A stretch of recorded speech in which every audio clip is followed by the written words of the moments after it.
তৃণমূল দলটা আইডিওলজি বলে তো কিছু নেই। আজকে মানুষ তৃতীয় বিরক্ত হয়ে গেছে তৃণমূল। মরছে মুসলমান, মারছে মুসলমান, জেল কাটছে মুসলমান, সেই মুসলমানদেরকেই উনি খচিয়ে দিয়েছে। মমতা বুবু এবার ঘুঘু দেখেছে, ঘুঘুর ফাঁদ দেখেনি। মমতা বুবু, মমতা খালা, মমতা আপা, ফাটা বাঁশে তোমার মাথা আটকে গেছে। মমতা বুবু মারা না জিন্দা হ্যায়। দেখুন কে কি ভরসা করছে, কার ওপর ভরসা করছে? আইপ্যাকের উপর ভরসা করছে, না গরু চোরের মাথাদের উপর ভরসা করছে, না তোলাবাজদের উপর ভরসা করছে, নাকি টলিউড বলিউডের উপর ভরসা করছে, নাকি এপাং উপাং ধাপাং কবিতার উপর ভরসা করছে, নাকি মহাকাশে যে যায় রাকেশ রোশন তার উপর ভরসা করছে? এ বলা মুশকিল। কারণ তৃণমূল দলটা আইডিওলজি বলে তো কিছু নেই, আইডিওলজির উপর কিছু নেই। এদের একটাই ভরসা ছিল যে তৃণমূল সিপিএম হাটাও, বাংলা বাঁচাও, বদলা নয় বদল চাই। তো সে জায়গাটা তো শেষ হয়ে গেছে, অর্থাৎ বামপন্থ হেরে গেছে, কিন্তু বদলে এসেছে। কিন্তু ওরা এখন হয়ে গেছে বদলা নেয়। এই বদলা নিতে নিতে নিতে আর তোলা তুলতে তুলতে তুলতে আর চুরি করতে করতে করতে আজকে মানুষ তৃতীয় বিরক্ত হয়ে গেছে তৃণমূল থেকে।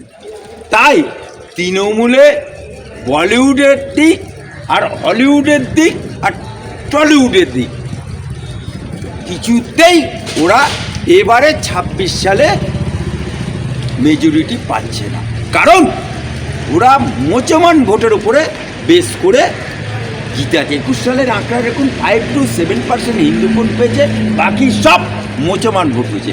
আজকে মরছে মুসলমান, মারছে মুসলমান, জেল কাটছে মুসলমান, বোম মারছে মুসলমান, বোম তৈরি করছে মুসলমান, সেই মুসলমানদেরকেই উনি খচিয়ে দিয়েছে। আর মুসলমানরা একগুই, যেদিকে যায় কই মাছের মতো যায়। অর্থাৎ ভোট যদি মমতাকে দেয় তো কই মাছের মতো। তাই কই মাছের মতো ঝাঁকের মতো ভোট দিয়েছিল বলে মমতা ব্যানার্জি মুসলমানদের ভোটে জিতে আছে। সেই মুসলমানদেরকেই এবারে খুঁচিয়েছে। হুমায়ুনকে মসজিদ করার দায়ে সাসপেন্ড করেছে। আবার উনি মুসলমানদেরকে বলল, হাম হ্যায় না মমতা বুবু, হাম হ্যায় না মমতা খালা, হাম হ্যায় না মমতা আপা, ওয়াকফ নিয়ে आंदोलन করতে হবে না। जब तक मैं हूं किसी को डरने का बात नहीं है। अगर कोई वक़्फ़ लेकर के आंदोलन करेगा तो हमारे लिए बड़ा दुश्मन कोई नहीं होगा। अगर किसी को आंदोलन करना है तो दिल्ली चला जाओ। उनार ऊपर भरसा করেছিল 5 মাস, কিন্তু 5 মাস পরে সেই মুসলমানদেরকে দই দেখালো। 5 মাস পরে দইটা হয়ে গেল মুসলমানের কাছে চুন, সবার মুখে চুনকালি পড়ে গেল। 5 মাস পরে মমতা বাবু কি বলে, ওয়াকফ নিয়ে बीजेपी सरकार, केंद्र सरकार, मोदी सरकार जो बला है वही मैं मान लेता हूँ। 5 दिन বাকি আছে। মসজিদ কমিটিরা কি করবে? 5 দিন বাকি আছে। মাদ্রাসা কমিটিগুলো কি করবে? 5 দিন বাকি আছে। কবরস্থান কমিটিগুলো কি করবে? অর্থাৎ মমতা বুবু এবার ঘুঘু দেখেছে, ঘুঘুর ফাঁদ দেখেনি। আজকে তুমি মুসলমানদেরকে ধোকা দিয়ে তুমি হিন্দু ভোট টানার জন্য তুমি দীঘায় জগন্নাথ দেবের মন্দির করলে। অথচ মুসলমানরা বারবার দাবি করেছিল যে দীঘায় জগন্নাথ মন্দির যেমন করেছো তেমন একটা মসজিদ তৈরি করো, করলো না। উল্টে জগন্নাথ দেবের মন্দির করেই ক্ষান্ত হলো না মমতা। আবার মহাকাল মন্দির ছিল পাহাড়ে, নিয়ে এলো সমতলে। মন্দির 25 একর জায়গা সরকার দিল।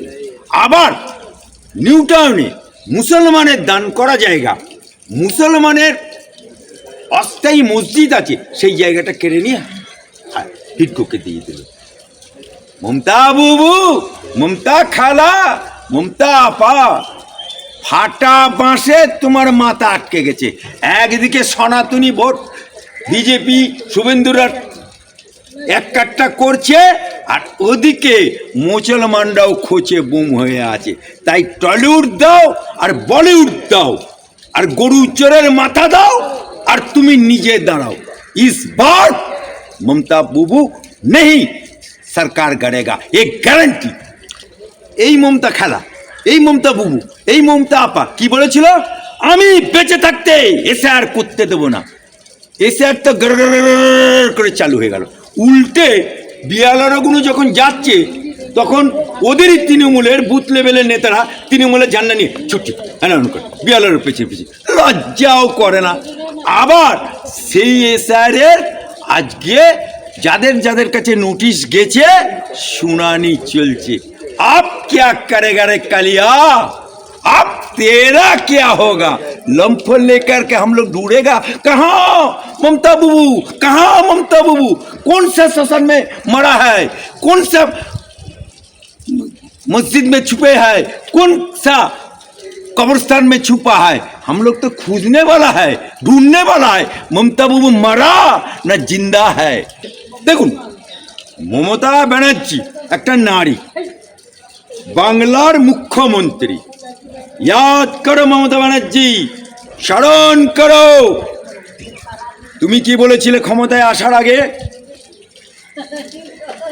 বদলা নয় বদল চাই, বামফ্রন্ট সরকার হটাও, বাংলা বাঁচাও। আর মুসলমান এলাকায় গিয়ে কি বলেছিলে, মায়েরা, বুবুরা, খালা জানেরা, আপ্পা জানেরা, মায়ে জানেরা, আপনারা যদি আমাকে ক্ষমতায় নিয়ে আসেন আমি কথা দিচ্ছি 10,000 মাদ্রাসা তৈরি করে দেব। এবং সাচার কমিটির রিপোর্ট যেটা বামফ্রন্ট আমলে প্রকাশিত হয়েছিল, এই দেখুন মুসলমানদের দুর্দশা, চাকরি নেই, বাকরি নেই, ব্যবসা নেই, বাণিজ্য নেই। আমাকে যদি ক্ষমতায় আসা তাহলে আমি মুসলমানদেরকে বামফ্রন্টের আমলে যে 2% চাকরি আছে সেটা 10% করে দেবো। কোথায় গেল তোমার ওয়াদা, ওয়াদা কোথায় গেল, কোথায় গেল 10,000 মাদ্রাসা, কোথায় গেল নারী নিরাপত্তা? আজকে মমতার আমলে তামান্না খুন হলো, সে নারী ছিল না। আজকে মমতার আমলে সরকারি হাসপাতালে কর্মরত অবস্থায় ডাক্তার এখানে হত্যা হয়ে গেল, আরজি করে অভয়াকাণ্ড হয়ে গেল। কোথায় ছিল তুমি? তুমি নাকি বলো রাত 2টো পর্যন্ত জেগেছিলে, ওই দিনকে রাত 2টো পর্যন্ত জেগে কি করেছিলে? অভয়ার লাশটা তাড়াতাড়ি পুড়িয়ে দেওয়ার ব্যবস্থা করেছিলে। হ্যাঁ, পার্ক স্ট্রিটে যখন ধর্ষণ হলো কোথায় তুমি ছিলে? যখন বকটুয়ে মুসলমান 10-10টা ফ্যামিলি চিৎকার করছে বাঁচাও বাঁচাও, মুসলমান কন্যা, ছোট নাবালিকা, তোমার পুলিশ দাঁড়িয়ে আছে, দাও দাও করে আগুন জ্বলে গেল। আজকে মালদাতে একটা কপতি মুসলমান, সেখানে একটা মুসলমান তৃণমূলের নেতা একদম ওপেন রোডে ঘিরে কপতিকে কঞ্চি করে মারছে। ওয়াই, কোন রাজ্যে বাস করছি? এ খাপ পঞ্চায়েত হয়ে গেছে নাকি? পুলিশের কাছে অভিযোগ জানাতে গেলে ঘুরিয়ে তার কাছে পড়েছে। আজকে যে শাহজাহান, সে আবার বলেনি কে চিকন চিকন ডাকুডুকুছে। আহা, তৃণমূলের কি ভাষা, চিকন চিকন ডাকু। সেই সন্দেশখালিতে এমন কোনো মা নেই, এমন কোনো বউ নেই যে সুন্দরী বউ বা সুন্দরী মেয়ে থাকলে শাহজাহানের হারেমে যেতে হবে না, রাত 12টায় পিঠে করতে ডাকার নাম করে তার ইজ্জত হানি হয়। লজ্জা করে না? বেহা বেশরম চালু নিয়ে আবার ছুঁচের বিচার করছে। নারী যাদের তুমি কলঙ্ক, বাংলার কলঙ্ক, বাংলার ধ্বজভঙ্গ সরকার, বাংলার কুলঙ্গার সরকার, বাংলার মুসলমানদেরকে হত্যাকারী সরকার, বাংলার সনাতনীদের হত্যাকারী সরকার। ইস বার মমতা বাবুর সরকার ফিনিশ।